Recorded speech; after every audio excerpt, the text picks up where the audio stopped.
two questions, I think, and then you can all go and Yes. have your evening, Amina. Yes. So our other question is, what is the position of Spain about Israel-Palestine conflict? It's very current. You're now touching on a very hot issue because Mm-hmm. of the actual time, but also because that's my field of specialization. So I do have plenty of things to say, but I mean, I will try to summarize it. Can you again, please, allow me to share the screen, please, if you're kind enough? Yes, sure. Well, basically, just to summarize, Spain has always positioned itself with the idea and with the solution of the two-state solution, as they call it, right? Spain has always supported the international efforts in order to say to Israel that they need to negotiate with the Palestinian authorities. We're not going to go back to the start, to the origins of the problem back in 46, 47, and the UN resolution or the UN decision to allow for the creation or the establishment of the modern state of Israel, because I need to talk about the current moment and what's happening in Gaza and in West Bank. But I do think Spain has, again, an opportunity to lead other European countries. We were talking all the time about foreign policy, Spanish foreign policy, its contributions to the European Union. Well, I think right now, Sanchez has a tremendous opportunity to lead other European countries into a more aggressive, more dynamic position on the side of the European Union, detached from the US, in order to push forward for this two-state solution that, to be honest, until October the 7th, that is to say, until the Hamas attack on Israeli civilians, was all very much a standby. Okay, so again, to summarize the whole thing, although I don't like to do it this way because I think it's important enough to dedicate a whole class to this at least, but I know we don't have the time. Basically, do you see my slide there, the PowerPoint? Yes, Amina? I Yes, should think yes. so. Well, Spain supports the two-state solution and it emphasizes adherence to international law. Even today, we are calling for the ceasefire. We're calling for Israel to respect the humanitarian international law, which I think I agree with Sanchez, our president. Israel is not respecting. And it actively participates in all peace initiatives. We have to remember that in 1991, I remember helping organize that conference. In 1991, summer 1991, Madrid was the host of the conference, International Peace Conference, when the Palestinians could not participate on their own. They had to come with the Egyptians and by the hand of the Egyptians and the Jordanians. Okay, of course, much rain has poured down since then, but till 1991, till today, Spain and the Spanish governments have always committed themselves to the official recognition of Palestine as an independent sovereign state. Okay, this, of course, has created a lot of tensions and diplomatic tensions, especially with Netanyahu in Israel today, because Sanchez visited very recently with the in his capacity as the temporary president of the EU, visited with his Belgian colleague. Belgium is going to be the next temporary president of the EU. So they both visited Gaza, and they both united, or they joined for negotiations and discussions, not negotiations, they had meetings with Netanyahu and his government. And Sanchez, right after that, he said that he was going to advise the European Union in order to push forward for recognition of Palestine as a sovereign country. And even if the EU didn't recognize, I mean, even if that recognition didn't come along, or if that time didn't happen, or that solution wasn't achieved, Spain will unilaterally recognize Palestine as a sovereign country. Wow, this has created a diplomatic turmoil with Israel, because Israel decided to retrieve its ambassador from Spain, and Spain then followed suit and retrieved the ambassador. They brought the ambassador back to Spain as well from Tel Aviv. So I think Spain, the Spanish government, but also the people, the society, the normal citizen in the street, we all feel that this is not just a legitimate defense, but this is an offensive military aggression on the Palestinian people. And this is vengeance. And we feel that it's just intolerable, the amount of citizens being killed in Gaza, but also on my side as a professor on these issues, I know that the humiliation, but also the harassment that the Palestinians suffer in the West Bank is also intolerable. Again, going to more general issues, I will say that Spain pushes for the two-state solution. Hence, they want negotiations to be resumed as soon as possible. And they believe that both people have the right to coexist, and they need to establish the basis for that, okay? Again, the opposition parties in Spain are using this for, they have been very critical of his statements, talking about recognizing Palestine, etc. But if you don't go into the details of the position and the Socialist Party in government, etc., and you just want to say what is the Spanish position on this in this conflict, we always participate in the international conferences and the votes in the General Assembly in the UN, etc., go in favor of exposing the injustice that the Palestinian people suffer. That would be like a good summary, I think, of the situation, all right? And then again, Spain contributes to the cooperation projects launched by the European Union agencies, 8 agencies in Palestine, but also the Spanish autonomous regions, Basque Country, Galicia, Catalonia. We all have our government in these autonomous regions we just discussed, and we have 8 cooperation agencies that also have the devoted money and investment and have invested in development projects in Gaza and the West Bank. So we have the European cooperation scheme, but also we have the Spanish scheme, and also within the autonomous regions, we have local aid or cooperation agencies, such as in Basque Country, that donate contributions and people like specialized experts, etc., in order to help develop projects in Palestinian territories. Amina. Thank you so much for your brilliant response. And I have another question for you. Yes. It's what are Spain's upcoming plans or initiatives for cooperation with Kazakhstan within the framework of international cooperation? I know that we talked a little bit before our meeting start, so I'll just ask you in more professional way on the recorder to answer on this question, please.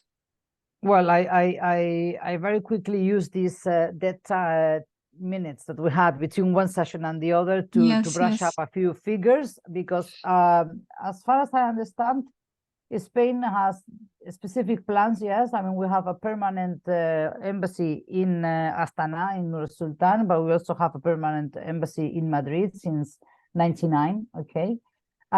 So the export and the import figures are not huge.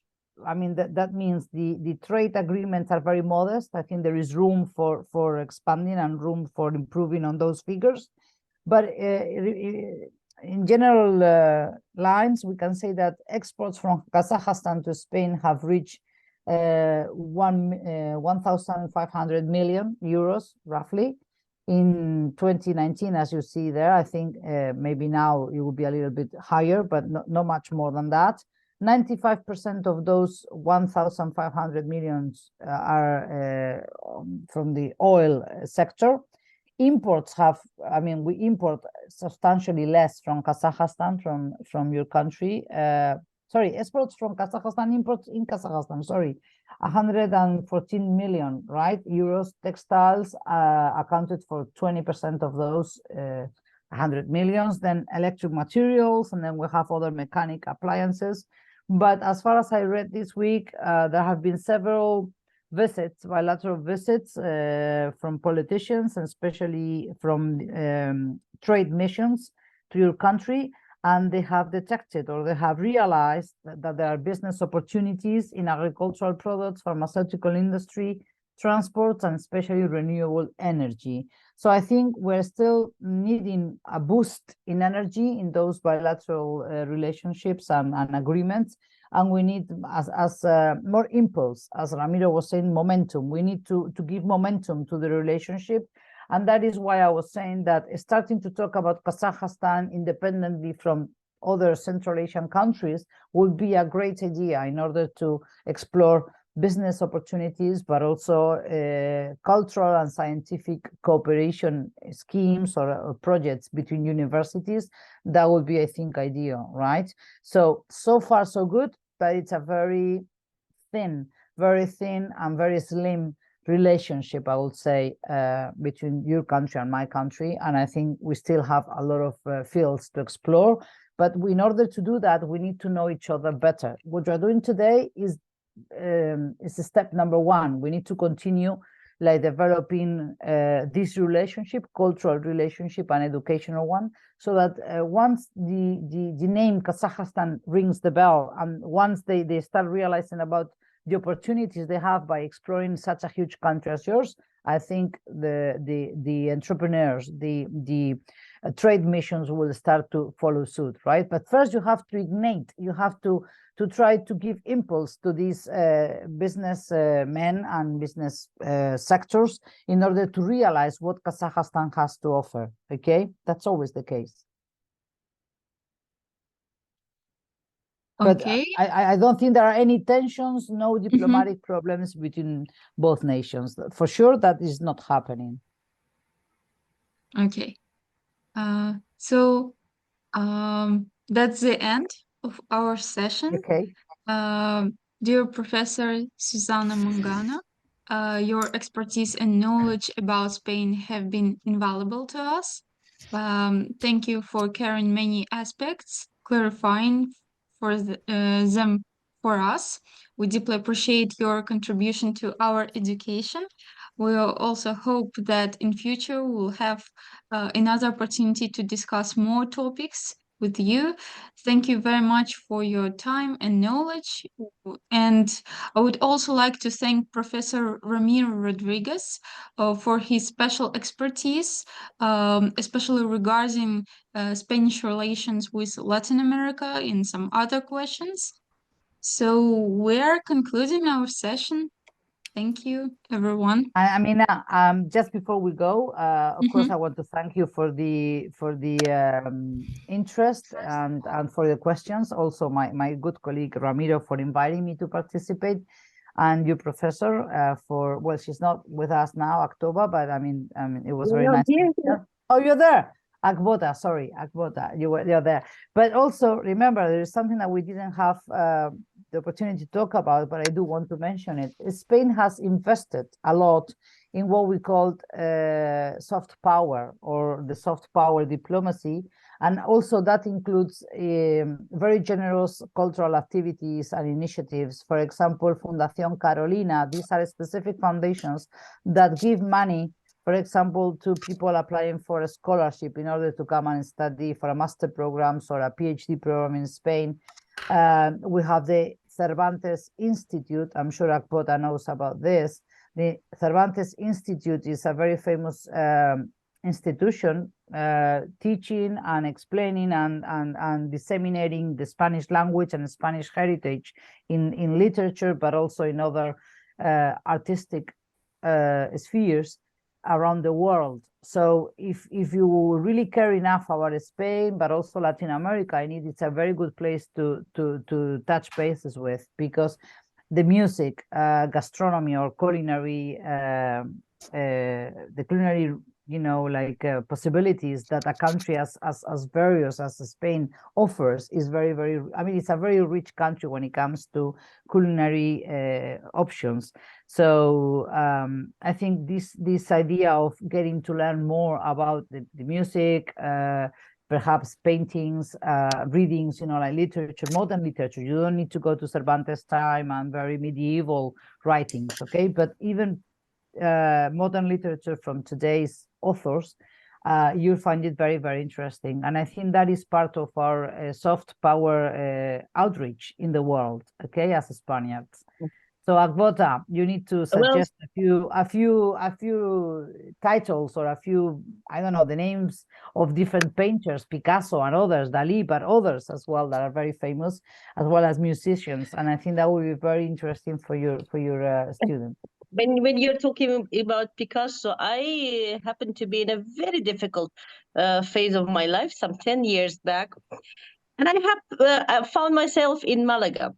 So for 30 days, I was fasting, going to that very church where Picasso was baptized and asking God to show me his way. When the 30 days was over, I had a call from the Diplomatic Academy and they said, we need you, please come as to chair the department. And I went back. But that was an experience in that particular Picasso's church. Well, you see, we are connected there. So again, the soft power, I think it's quite important for any country, but for Spain, it has really meant that we have exhibitions taking place in New York, in London, in many other big countries, and not such big countries as well. And I think that is part of the way that, this is how, building on the Spanish trademark, having this brand, we'll say Spanish brand, right? This has created not just football. People know Spain also for the football, like Barcelona, Madrid, etc. But aside football, that they already have their own marketing programs. I think other cultural issues from Spain are part of that diplomacy, and I think it's good for you to know. For example, museums. We have wonderful museums in Spain. As I said before, the Guggenheim, where I am now in Bilbao, it's worthwhile a visit. But you have very good cuisine. You have very nice landscape as well. Basically, you can enjoy life in Spain, whether it's mountain, sea, water, whatever, any sport you can practice. Snow, if there is snow, you can practice snow sports, right? And skiing, whatever. Now with the climate change, that is changing a little bit. It's arriving too late, the snow, according to us experts. But I still think it's a country that has a lot to offer to the visitor. So as students, if you care enough about Spain, you need to read novels, you will need to read poetry as well. And that would be the bridge with Latin America as well, because if you're able to read some of our novelists or some of our authors, you can also read people from, I don't know, Ida Vitale, Galeano, I'm just saying Benedetti, or some other Latin American writers that you may find quite easily and accessible in our libraries and in our bookshops here in Spain.